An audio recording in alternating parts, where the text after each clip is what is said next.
Bumili kami ng bigas. 5 kilo to.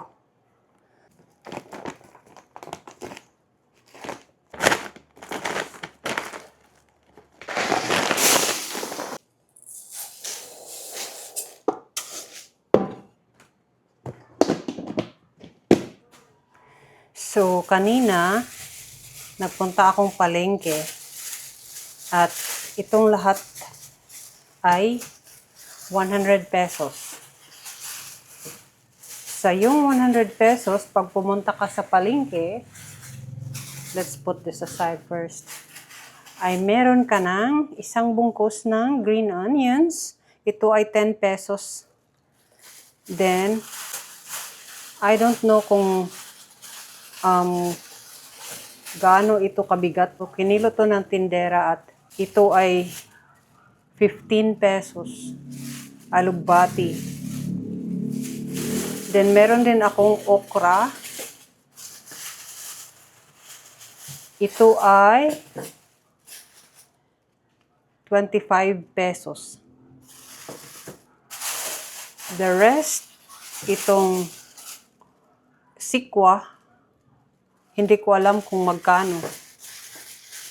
At itong taro, hindi ko rin alam kung magkano. Ito ay labong or yung tawag namin dito ay dabong. In English is bamboo shoots. Ito ay 20 pesos. So, ito lahat ay 100 pesos. Meron naman ako ditong prutas, mangga at saging. Ito ay 50 pesos. And samantalang itong saging, pinaghiwa-hiwalay ko na sila. Tig-iisa. I don't like kasi yung yung buong. Kasi kapag hinog na at when you take one, may natitirang ganto at nag-a-attract ng mga flies. You call that fruit flies? Pumapasok sila dito kahit may screen yung bintana. I don't know how, but maybe they're just inborn to the bananas. I don't know. Yeah, ito ay 159. I don't know kung ilang kilo, but isang to nung binili ko. And this is 50. So all in all, it's 209 pesos. And then meron din ako ditong itlog.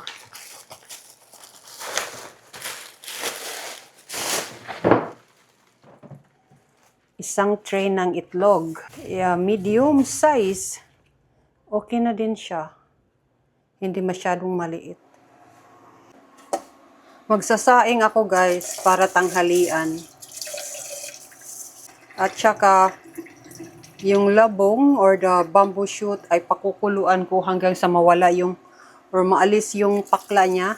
May pakla kasi siya kapag hindi pinapakuluan at niluto mo kasama ng ibang mga gulay, mapakla yung sabaw. Kumukulo na yung tubig.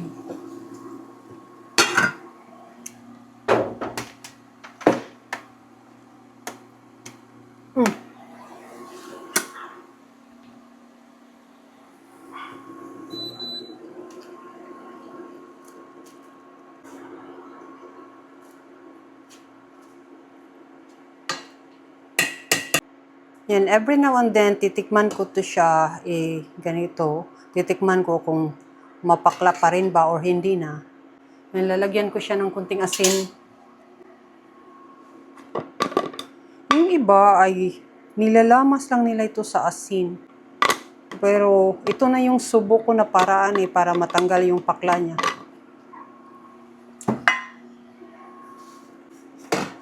Hayaan ko lang siya diyang kumulo. Magluluto ako ng okra too. I-steam ko lang to sila. Ilalagay ko sa rice.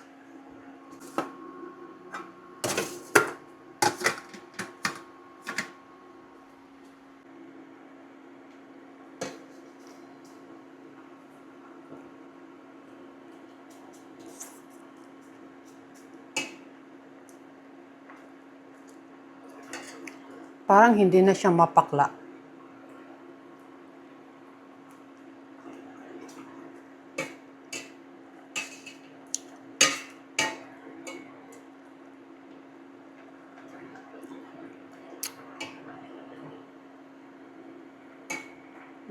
Nandyan pa rin.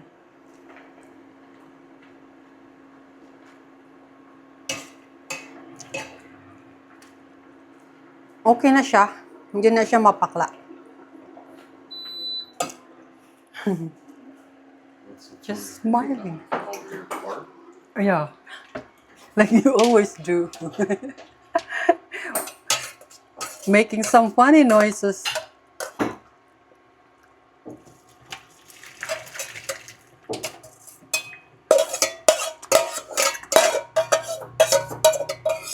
Are you gonna make some chicken?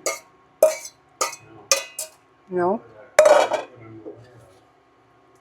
Huh? That I'm aware of. My wife hasn't told me I am. No, I don't know if you still have enough chicken for lunch. Luto na yung kanin.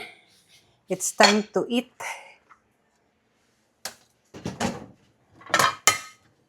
Meron ako ditong leftover na ginataang tahori. Yun.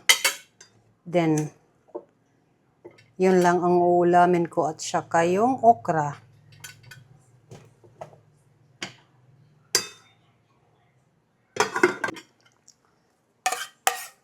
Masarap nito.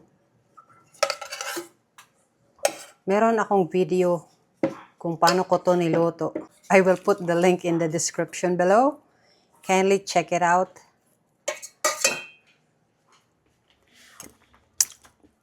Then ito yung okra. Wow. Then gumawa pala ako ng sawsawan. Ano lang to, suka at patis at saka toyo. Then nilagyan ko ng purple onions. At ito na ang pananghalian ko. Let's eat!